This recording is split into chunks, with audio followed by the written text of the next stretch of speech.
بالله من الشيطان اللعين الرجيم بفضل الله بسم الله الرحمن الرحيم الحمد لله رب العالمين والصلاة والسلام على خير خلقه أجمعين محمد وأهل بيته الطيبين الطاهرين اللهم صل على محمد وعلى محمد ولعنة الله على أعدائهم ومنكرين فضائلهم إلى قيام يوم الدين.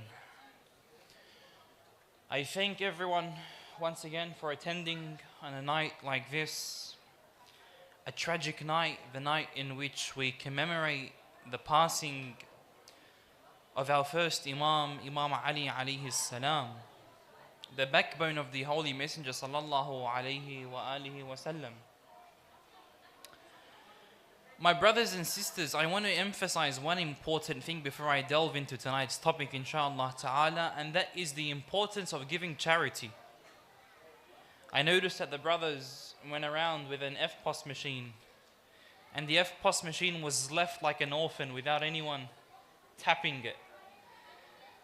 For anything, even as small as $5, goes a long way. The narration states that whoever gives charity in the night of the holy month of Ramadan, Allah subhanahu wa ta'ala repels 70 forms of trials that could potentially befall you. And from within the recommended acts tonight, the night of decree, Laylatul Qadr, is to give charity. For as we know, charity repels everything that could possibly harm us. My brothers and sisters, as I promised you from when I first started lecturing until yesterday, that I will be speaking about marriage. A topic, to be honest, makes me very nervous to speak about, because I'm doomed if I do and I'm doomed if I don't. Just quickly, when I ascend on the pulpit, I don't ascend up here to make friends with anyone. I ascend up here to speak what the Ahlul Bayt say. I don't have an agenda, I don't have something to benefit. I speak what the Ahlul Bayt have narrated in their narrations. Everything I say comes from their words. And if you hear anything bad from me, that's from my shortcomings, not from their shortcomings, alayhum as-salam. So I ask that one, inshallah, everyone clears their heart tonight and tries to pay attention to everything that I say. For these are very important things, and especially the topic of marriage, my brothers and sisters, in the society that we live in today. It's very important. So before I commence, once again I ask if everyone could try to remain as quiet as possible, except the children.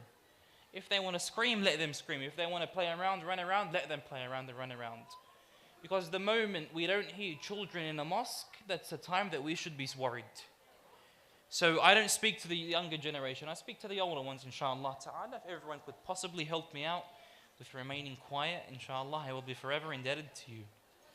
Allah subhanahu wa ta'ala says in the Holy Quran, Bismillahir Rahmanir Rahim, regarding husbands and wives, they are a garment for you, and you are a garment for them. Sadaqallahu al-Aliyyul Azim. Just quickly, Imam Ali alayhi salam, when he went to get married to Lady Fatima, he went by himself. He goes, he knocks the door of the Holy Messenger, and he says to him, "O Messenger of Allah, I want to speak to you about something."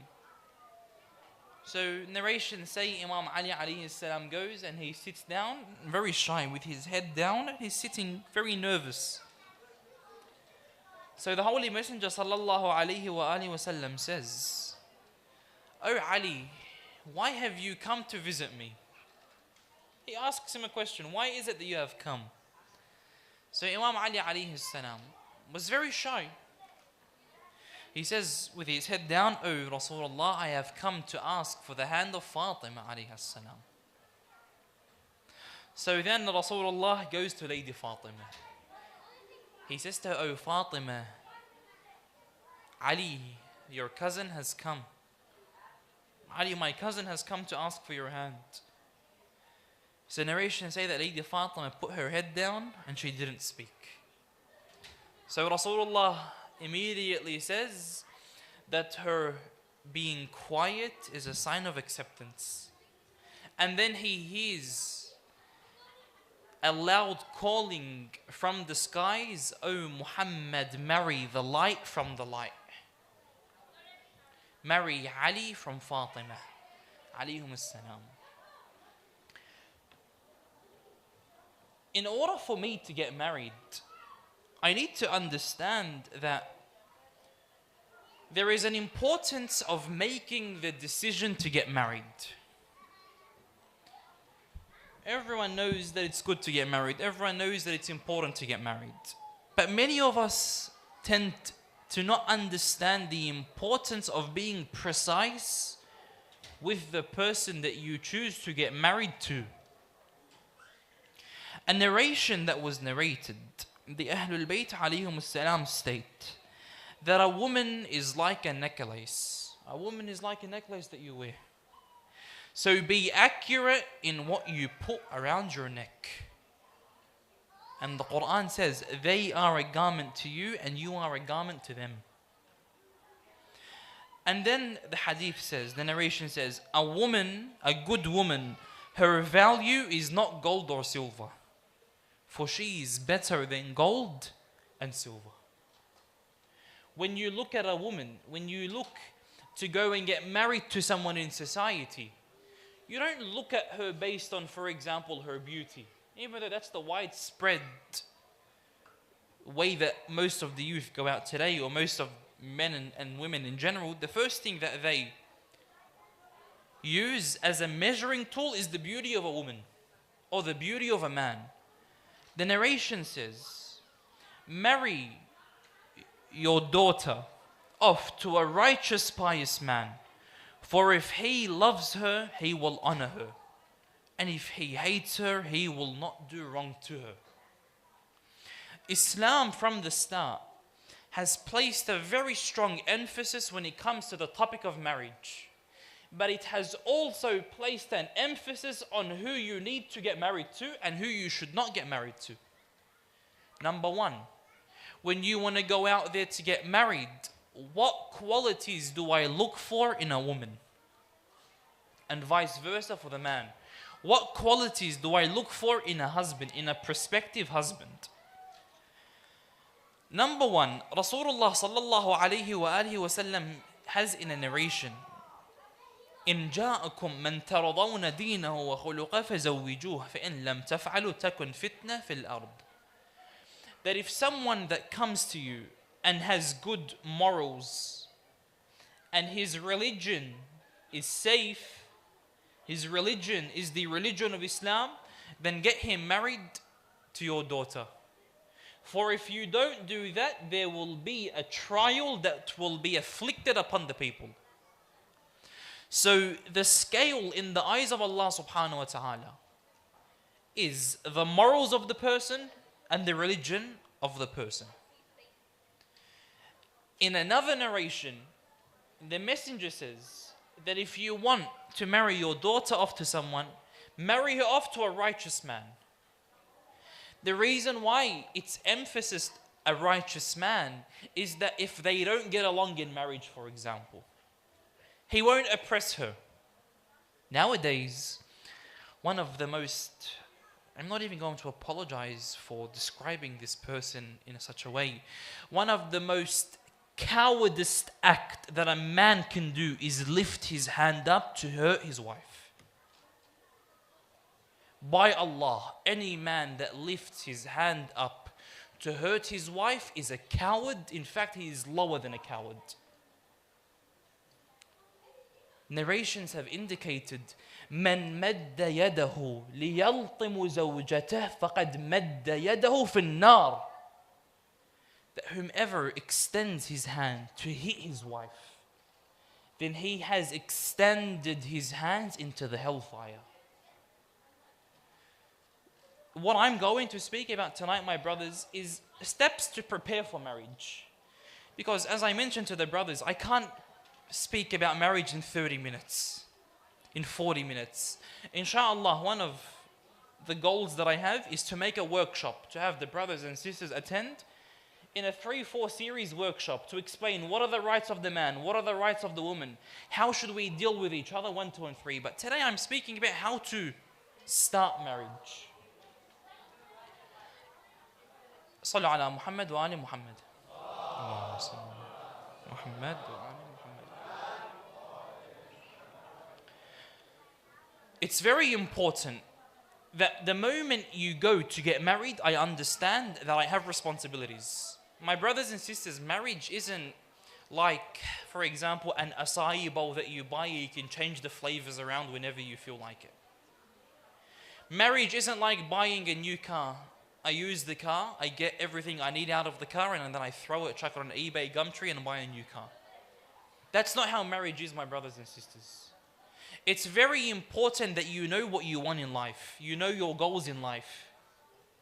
Because many times, and inshallah I will mention, there are negative reasons to get married.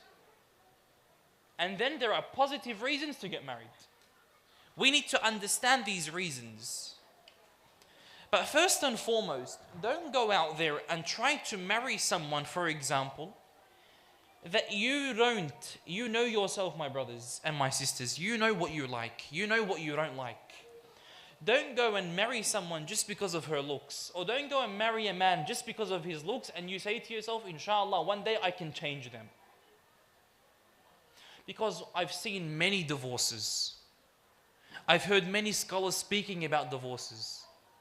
That the man marries a woman, the woman marries a man, and then 3-4 months later, they get divorced. Why? He just wasn't the one, you know? She just wasn't the one. So before you get married, I want you to sit with yourself tonight and ask yourself, what is the one to me? What is the one? I want her to look like this. I want her to look like this. I want the man to look like this. I want the man to do this. I want the woman to do 1, 2, and 3. Understand what you want in a marriage. Understand what you are looking for in a marriage. And the narration says, marry those who are compatible with you. Marry someone that is compatible with you, my brothers and sisters. Someone, you know, it's a bit of a taboo subject when I mention this particular point. Someone from within the same culture as you, someone that's within a different culture, that's a decision that you have to make. There are a lot of things that I need to take into consideration when I come to approach marriage. My family, his family, the way I act, the way he acts, my financial situation, his financial situation. That's why the first time you approach marriage, you need to know what you want. You sit down with the woman and you sit down with the man and you speak about everything that you think is a red flag. For example, from day one, you sit down with each other. Ask yourselves, what do you want in life? I don't like my man to eat food and he chews very loud. Okay. Well, the man, what do you like? I don't like my woman that screams. Okay. Ask. My brothers and sisters, in the early stages of marriage, ask. Ask everything. But then you might say, what if we fight? It's better to fight before you get married than get married and fight later on. One of the major problems that I see the youth don't understand. You know all of these Turkish movies that you watch, the man gets her flowers every night and the woman every morning wakes up before he goes to work and makes tea for him and 1, 2, and 3. This is all fake. All of this Hollywood acting is untrue. I remember once I was watching a Turkish series with my grandmother. It was quite old. In the series, there was a mother that was screaming. Her son is asleep and she's screaming, come and eat the food, come and eat the food. And they made it seem so nice and so cute between the mother and the son. I said, I wish I had this. Wallah, thumma wallah, thumma wallah.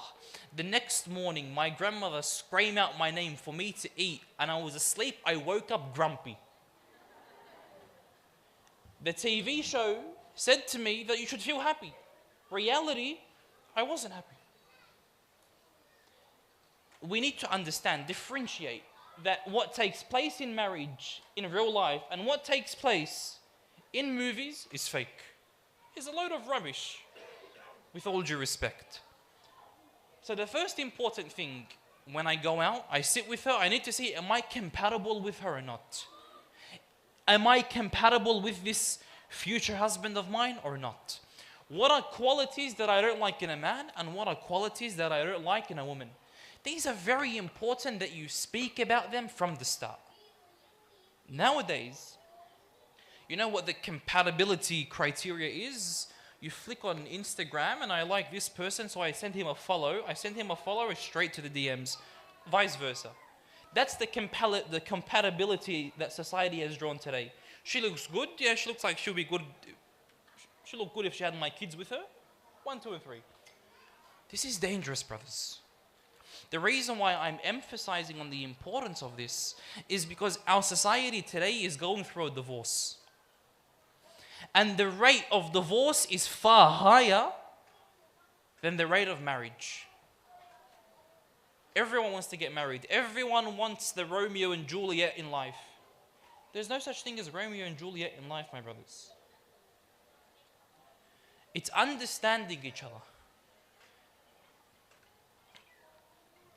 There are 14 reasons, negative reasons for marriage.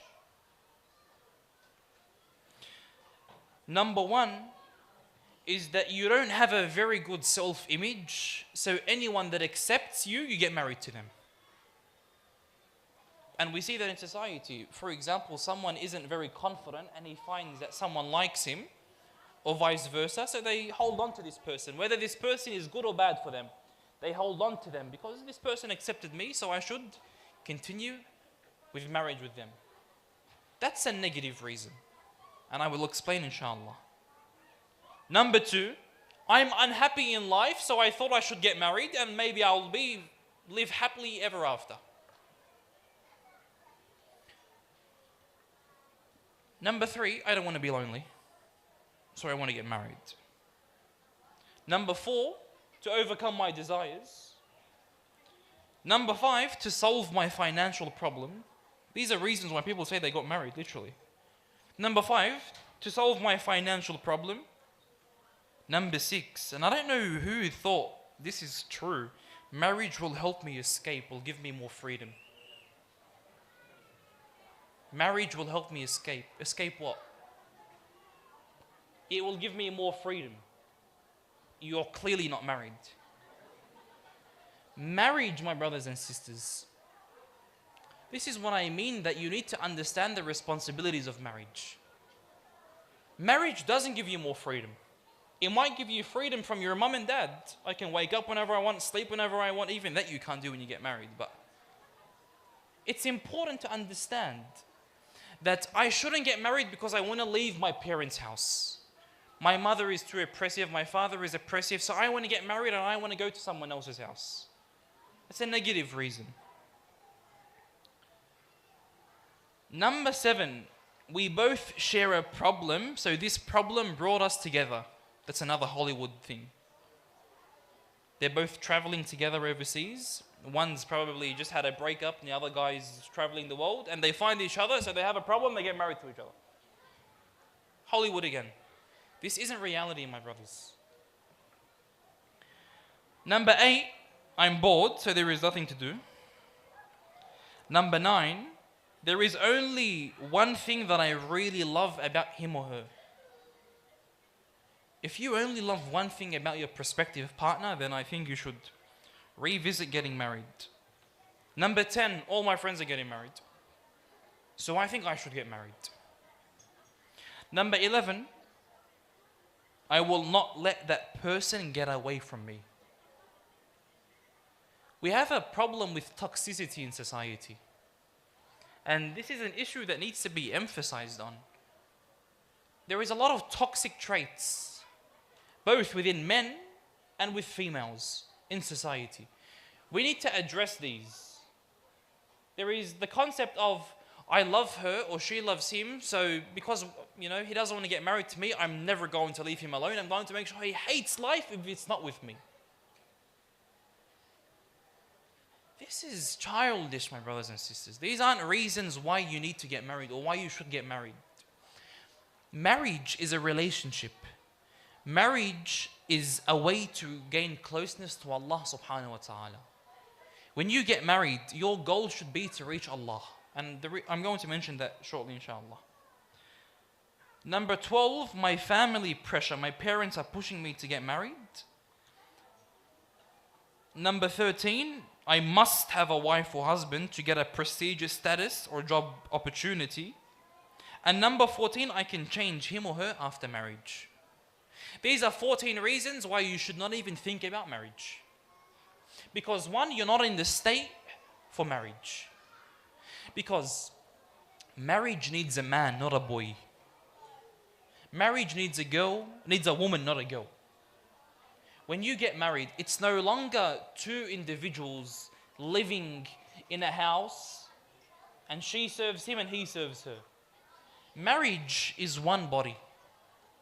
You together need to reach Allah. The reason why Islam recommends marriage. For example, just a quick comparison between the two religions, Islam and Christianity. Our brothers from the Christian side, the priests believe that no, we shouldn't get married. Why? Because Jesus didn't get married, so we should stay single all our lives. Okay. On the other hand, Islam says no. Islam says if you want to complete your religion, you go and get married. So Islam shows that there is a strong emphasis of building a relationship, building a house, not to have fun. Having fun is okay, but to reach one objective, and that is to worship your God together, to worship your Creator together. That's what marriage is about, my brothers and sisters. It's not about going to dinners every night, traveling every year. These are great. If you can do that, you have the opportunity to do that. That's great. But your objective in marriage should be to reach Allah subhanahu wa ta'ala together, to help each other together.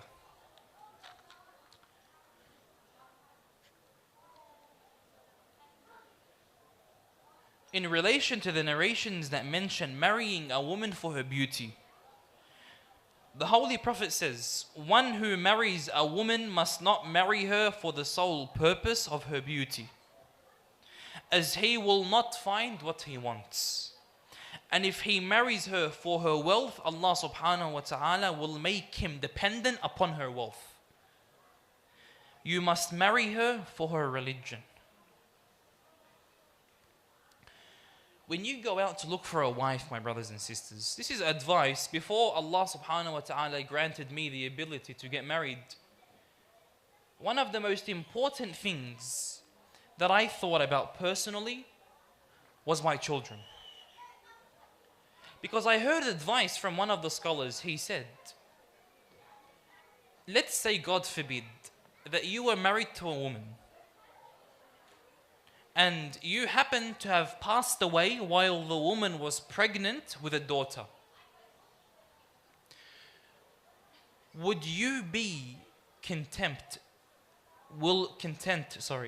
will you be happy or safe that this daughter that is in my wife's stomach, if I was to die, would she raise my daughter the same way that I would want her to raise my daughter or not? If you say no, then she's not the perfect person. She's not the right person for you. Because, my brothers and sisters, when we come to marry each other, I need to think about the children. I need to think about, is this partner of mine going to be a backbone of my children? Is she going to make sure that they hold on to the religion of Islam if I wasn't present? Is she going to raise my children to be soldiers of our 12 Imam or not? If I don't think about all of this, if I just go out and I find anyone and I go after my desire and I marry anyone, in the end, I ruin the life of my children. And vice versa to the sisters, if they go and find a man and the man is 1, 2 and 3, not the perfect person, or not the person that has anything to do with religion, then there comes a problem. There are 7 reasons that are important to get married. Reason number one, I can't seem to read my own writing, to be honest.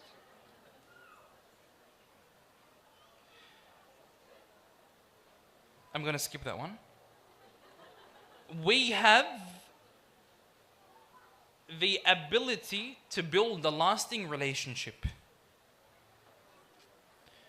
When you want to get married, I sit down with my prospective wife. I sit with her, I say to her, what are your common values? And she says to me, what are your common values? This is what I want in life. I want to, for example, go to university, complete medicine, and become a doctor. The man might say, you know, I want to go to TAFE, I want to become a tradie, and I'll become a plumber. Understand each other. Speak to each other. Understand what you want from each other. I expect my wife to do 1, 2, and 3. I expect my husband to do 1, 2, and 3. Communicate this from the start. So the first reason why it's a positive reason to get married is, number one, you both share the same values. You both have common things that you can relate to, you can rely upon. Number two, you have common interest. Number three, you both have common long-term and short-term goals. You need to have the same goals in life. I want to build a family, I want to build a family. The husband gets married, he wants a child straight away. The woman says, no, I don't want a child for the next 5 years. But you didn't say this to me from the start, and come, he's going to fight and she's going to fight. And come call the Sheikh to sort it out, and come do 1, 2, and 3. From the start. Say to your husband, I want 1, 2, and 3, I don't want a child from the start. He says to her, no, I want 9 children when we get married straight away. Speak about what you want from the start. You also need to have the same energy level. This is a very important thing, my brothers and sisters. You both need to have the same energy level. You can't be dry and she's an extrovert, and you know, it works. It works sometimes. It works, without a doubt. But together, you need to have the same energy levels together.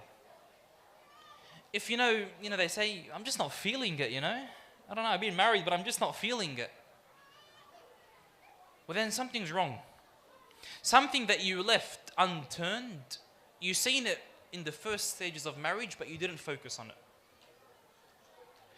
This is why I'm stressing on the importance. Look at things that you want together and things that you both don't want. Because it then falls into oppression. My brothers, understand. Sallu ala Muhammad wa ali Muhammad.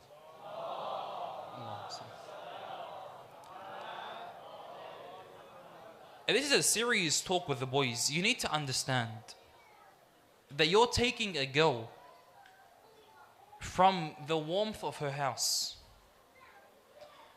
You're taking a girl away from her father. The closest man to your wife is her father. You're taking her away from her father. And you're bringing her into your house. You need to understand that there was a difference in the way that you both were raised. I was raised a certain way, she was raised a certain way. My parents had certain rules, her parents had certain rules. You need to understand each other. Because it's so sad, it's so unfair that you take a woman from her father's house, you throw her into your house, and then you become like a dictator upon her. You have to do 1, you have to do 2, you have to do 3, and if you don't like it, that's it. That's the end of us. That's the most unsaddest thing. That's the most saddest thing, sorry. You as a man, you need to be like her father. You need to treat your wife like her father. You treat your wife like her father, she will treat you like your mother. If you give her everything that you have, she will give you everything that she has. But if you stop on every single little thing, you end up ruining your lives. So you need to treat her well. She sells her honor to you. She sells everything to you. In the end, after a few months, it's just not hitting it, So you throw her away and you divorce her.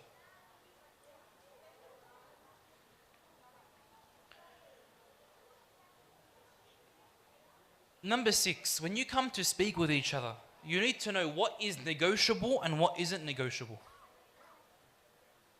For example, every year I want my husband to take me to France. I want my husband to take me to Rome. Every year. For me, that's non-negotiable. The man says to her, you're going to break my back with your dowry, and you also want me to take you overseas every year, and you want me to do 1, 2, and 3. I can't do that. That's it. That's the end of us. You've just saved yourself a problem. Both of you have saved yourselves a problem. She would have been oppressed, and he would have been oppressed. Number 2, I want 6 children. She says, no, I'm not giving you 6 children. I'll give you 3. He says, okay, I'll benefit of the doubt, I'll give you, okay, I'll accept 3. Negotiate, my brothers and sisters. I want you to live with my parents. No, I don't want to live with your parents.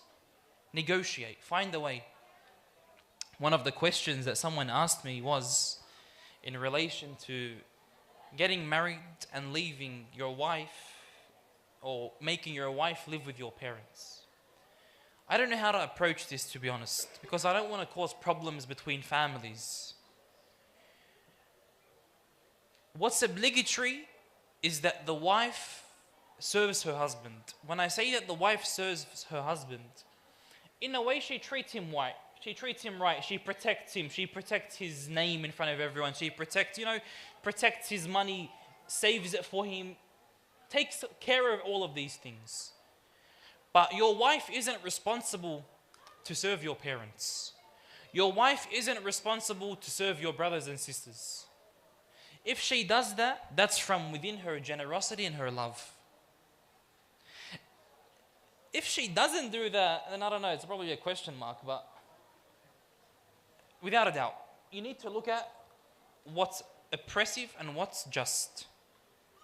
Every man wants his wife to take care of his parents. No one wants his parents to grow up old and no one takes care of them. At the same time, no woman has a cold heart that's going to leave your parents and not take care of them. So you need to come to a conclusion. Before you get married, I know many scholars that have a very, very tough stance towards this. They say, no, this is oppression. So you need to find a way that works with you guys. If the person that you want to get married can't live with your parents, you have to try to find a way to meet neutral grounds. This is the engagement period, is a period where you have to speak with each other, where you have to understand each other very, very much. But you know what the other problem is? They call the engagement period the period of fasad. Fasad in English, F-A-C-A-D-E. Everyone wears a mask. He's the most romantic guy and she's the #1 chef. He gets married, it's only eggs for breakfast. You need to understand everything from the start. I'm not a fan of engagement periods. Because I believe that engagement periods do more harm than they do good. And inshallah, I will speak about it if I end up holding a workshop. I promise you I will speak about all of these. Because I don't have much time and we have a lot of things to do tonight. Just very quickly, I'm going to ask you guys to answer this question within your heart. Are you ready for marriage or not?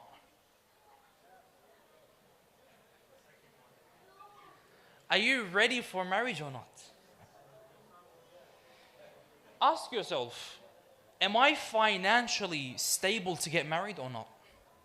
You're going to say to me, Allah subhanahu wa ta'ala in the Quran says, إِن يَكُونُوا فُقَرَاءَ يُغْنِيهِمُ اللَّهُ مِنْ فَضْلِهِ. And if they are poor, Allah subhanahu wa ta'ala will increase in your sustenance from His generosity. Allah will increase the generosity between you both, but not you get married to her and you can't afford a bag of bread. Not you get married to her and you can't afford her dowry, for example.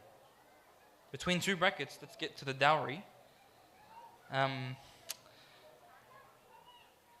narration says that the best of women in my ummah are those whose dowries are low. خير نساء أمتي أقلهن مهرا. I don't know how different cultures do it. But what I do know is that it's very ridiculous to ask for $1 million in dowry. I know one of the scholars, one of our teachers, he says that I was in Sydney and I went to do a marriage contract for a certain culture, and her dowry was $1 million. Wallah. Her dowry was $1 million. Without a doubt, this is the most ridiculous thing. Ask for something that is going to suffice you. I'm not going to throw an amount out there so I don't screw the boys, I have to feel your pain. But something that is reasonable, something to sort her out, something to help her out, something to at least help her afford some gold, a wedding dress at least be generous in that regards, my brothers. But asking for crazy amounts, I had a friend, he once said to me that he proposed to a certain woman and she wanted X amount. Let's say it was a double digit, like she wanted, let's say $40,000. And on top of that, she had a certain wedding ring that she wanted to purchase that was at least $10,000 more. So 40 is to 50. And also I need to buy her a few gifts, a few thousand. 50 goes to 55. Akhi, that's a house deposit. Why you trouble yourself? $55,000 for a dowry? I understand there is inflation. I understand that there is give and take. We need to change with society. But at the same time, if you want a man to protect your daughter, at least try to help him out. At least try to help this brother out. Sallu ala Muhammad wa ali Muhammad.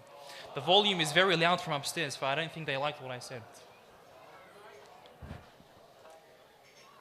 It's very important. It's a woman's right that she gets her dowry. And if Allah subhanahu wa ta'ala was to grant me a daughter, I would ask for a dowry without a doubt. Everyone wants the best for their daughter. But not that you go to the extent that you're bargaining with her prospective husband, 50, 40, 45, 50, 50, and you're fighting back and forth. The dangers of this, let's say that he was able to find the money. He got the money. When they get married, every time she opens her mouth, I want to go somewhere, I just paid 50 grand for you. I don't have money to take you out. I just paid 40 grand. How am I going to take you overseas? Save the troubles in marriage. Look out for your daughter. Ask, without a doubt, ask for some gold. Ask for some money for her. Ask for a wedding dress, 1, 2, and 3. But at the same time, think about the guy. Think about the man. How is he going to afford it? Many of our youth today, you probably can't buy a house until you're 40. If you're 18 right now and you're working, you probably won't be able to buy a house until you're 40. If there are houses cheap by the time you're 40.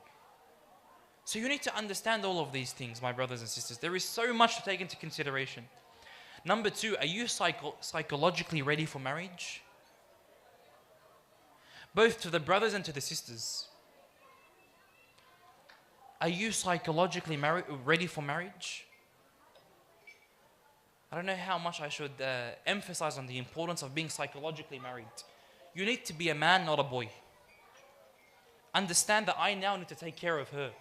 When I'm married, she comes before me. I put the food in her mouth before I put it in my mouth. I protect her safety before I even think about my own. I give my life up for my wife. And I need to understand that. Do I know the responsibilities? If I have a child, I have to buy nappies, I have to do 1, 2, and 3.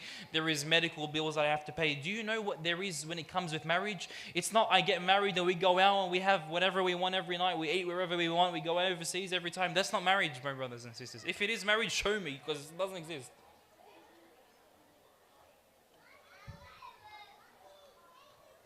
Number 4, are you ready to take responsibility of a family?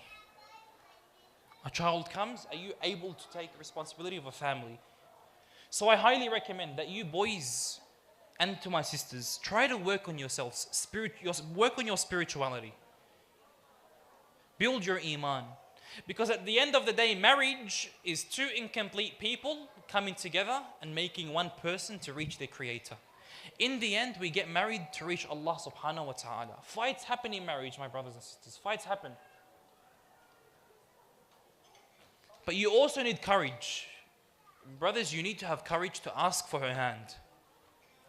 You know, I don't know if I should mention a personal story just to give you a bit of energy, a bit of confidence. I myself, when I got married, me looking the way I do, I myself went and knocked on her door and spoke with her father and her brother. Myself. I didn't get my family involved, nothing. Is it nervous? Without a doubt.